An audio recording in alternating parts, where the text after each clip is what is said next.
Hi everyone, I am Dr. Ehsanullah from Bihar west Champaran. एक वैसा दवा जो आप भी इस्तेमाल किए होंगे और बहुत सारे लोग इसका इस्तेमाल करते हैं। जनरली इस दवा का ना कोई उतना प्रिस्क्रिप्शन की ज़रूरत पड़ता है, ना हम डॉक्टर से उतना सलाह लेते हैं। एक फार्मासिस्ट के पास जाते हैं और इस दवा को लेते हैं और हम अपने बीमारियों को इससे ठीक कर लेते हैं। तो आज के इस वीडियो में हम बात करने वाले हैं पैरासीटामोल के बारे में। ये वो दवा है जो कि फीवर को रिड्यूस करता है और पेन किलर के रूप में हम इसका इस्तेमाल करते हैं। इस वीडियो में हम ये पूरा विस्तार रूप से जानेंगे कि इस दवा को हमें कितना यूज़ करना चाहिए, किन बीमारियों में इस्तेमाल करना चाहिए।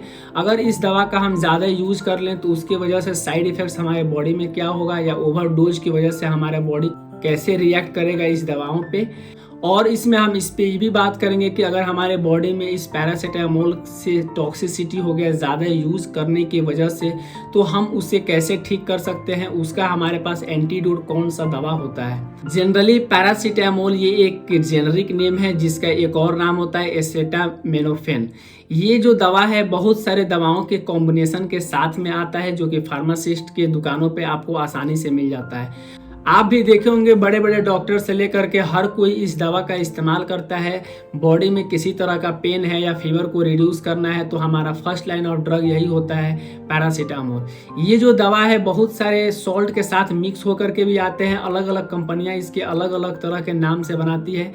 ये दवा सिर्फ पैरासीटामोल के नाम से भी आता है, जिसका जो सॉल्ट होता है पैरासीटामोल, चाहे उसके साथ साथ आइबुप्रोफेन के साथ मिल करके आता है, चाहे निमोसलाइड के साथ मिल करके आता है, चाहे डाइक्लोफेनेक सोडियम के साथ मिल करके आता है। तो अलग अलग जगहों पे अलग अलग तरह से ये काम करते हैं। जनरली जो पैरासीटामोल जो दवाएं हैं ये हमें किन चीज़ों में इस्तेमाल करना चाहिए जिसकी वजह से हमें इस दवाओं का हमें सही तरह से पता हो और हम इसका सही बीमारी में इस्तेमाल कर सकें। तो पैरासीटामोल जो दवा है ये हम जनरली दो जगहों पे इस्तेमाल करते हैं। जो पहला है वो हम फीवर को रिड्यूस करने के लिए इस्तेमाल करते हैं। फीवर अगर किसी भी पेशेंट के 1 से 2 दिन के लिए फीवर आता है और जाता है तो उसमें हम इस दवाओं का सेवन करते हैं और ये एक बहुत ही अच्छा कारगर काम करता है वहाँ पे और फीवर को जल्दी से रिड्यूस कर देता है। सेकेंड, इसका हम इस्तेमाल करते हैं पेन रिलीफर के लिए, पेन किलर के लिए। बॉडी में किसी तरह का पेन, जैसे मसल्स का पेन हुआ, टूथ का पेन हुआ, चाहे हेडेक हुआ, बैक पेन हुआ, बोन का पेन, जॉइंट का पेन, चाहे इवन फीमेल के लिए मेंस्ट्रुएशन के दौरान जो पेन आते हैं, पीरियड के दौरान जो पेन आते हैं, उसमें भी हम इस दवाओं का सेवन करते हैं, हम इस्तेमाल करते हैं। जनरली हमारे मार्केट्स में जो दवाओं का सप्लाई किया जाता है उसमें कई तरह के कई फॉर्म्स में दवाओं का इसका बिकता है और हम उसका इस्तेमाल करते हैं। तो इसका डोजेस बहुत ही ज़रूरी है किसी भी आदमी को इस्तेमाल करने के लिए। तो जनरली इसका 3 डोज आता है। एक होता है 325 mg के हिसाब से, एक होता है 500 mg और एक होता है 650 mg के हिसाब से। कोई भी डोज हो 325 mg या 500 mg या 600 mg, अगर इस डोज के हिसाब से अगर आपका बॉडी सूट कर रहा है, आप एक लिमिट हिसाब से दवाओं का खा रहे हैं तो आपके बॉडी में ज़्यादा नुकसान ये नहीं करता है। लेकिन कभी कभी क्या होता है कि हम बिना किसी डॉक्टर के सलाह लिए चले जाते हैं और फार्मासिस्ट के पास गए और बताएं कि पेट में दर्द हो गया या बॉडी में पेन हो रहा है और हम उसे खाना शुरू कर देते हैं। 1 से 2 दिन तो खाते हैं, दर्द चला जाता है, वहाँ तक कोई दिक्कत नहीं है। लेकिन कभी कभी क्या होता है, कुछ बैक्टीरियल या किसी और कारणवश वायरल इन्फेक्शन की वजह से फीवर आ रहा है और हम ये समझते हैं कि जनरल फीवर है, कोल्ड वाला फीवर है और हम वहाँ पे दवाओं का सेवन करना शुरू कर देते हैं। एक लंबा समय तक दवा का यह सेवन करना स्टार्ट कर देते हैं, जो कि 5 दिन 7 दिन तक, और फिर भी वहाँ से फीवर नहीं जाता है। जब हमारे बॉडी में ये दवाओं ज़्यादा अमाउंट में जाएगा तो फिर वहाँ से टॉक्सिसिटी करना स्टार्ट कर देता है। तो जनरली हर इंसान को एक दिन में 4000 mg से ज़्यादा दवाओं का सेवन नहीं करना चाहिए। अगर 4000 mg से ज़्यादा वो अमाउंट में सेवन कर रहा है तो उसकी वजह से उसके बॉडी में टॉक्सिसिटी हो सकता है, जो कि बहुत ही खतरनाक साबित हो सकता है। मैक्सिमम इस दवा का डोज है जो एक बार में, एक डोज में जो खाया जाता है वो 1000 ml से ज़्यादा नहीं खाना चाहिए।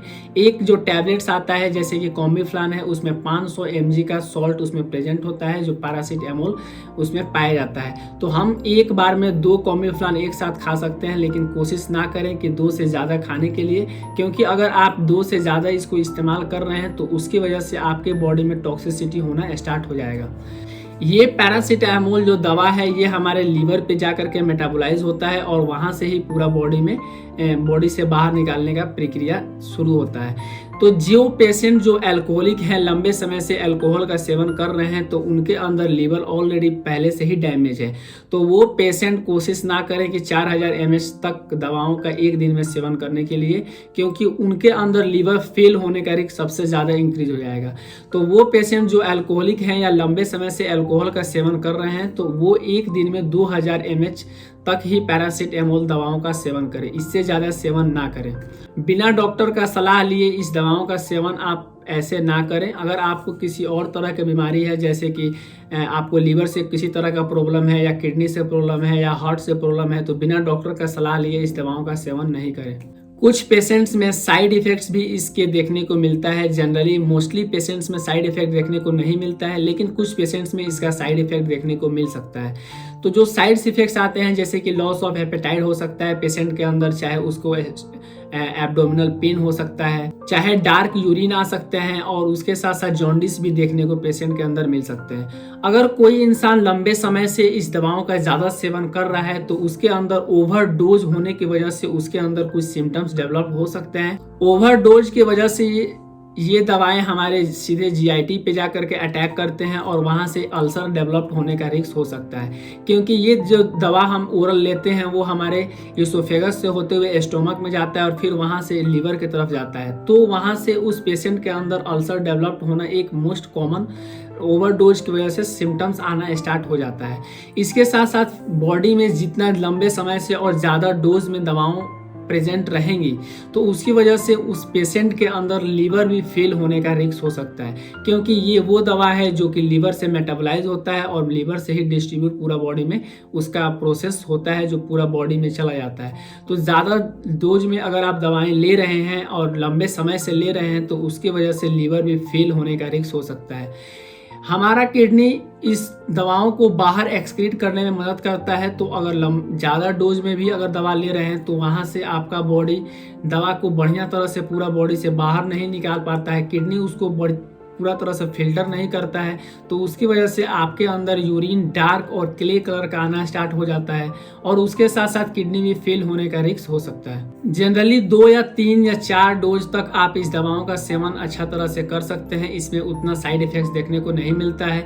लेकिन बहुत सारे पेशेंट्स ऐसे हैं कि जो महीनों महीनों इस दवाओं का रोज इस्तेमाल करते हैं, तो उन पेशेंट के लिए ये बहुत ही ज़रूरी है कि वो लंबे समय से इस दवाओं का सेवन ना करें। आपको कब चाहिए कि इस दवा का सेवन करना बंद कर देना चाहिए? तो अगर आपको फीवर है और आप 3 दिन तक इस दवा का सेवन कर रहे हैं और फिर भी फीवर नहीं जा रहा है, तो आपको ये दवा बंद कर देना चाहिए और एक बढ़िया डॉक्टर के पास विजिट करना चाहिए।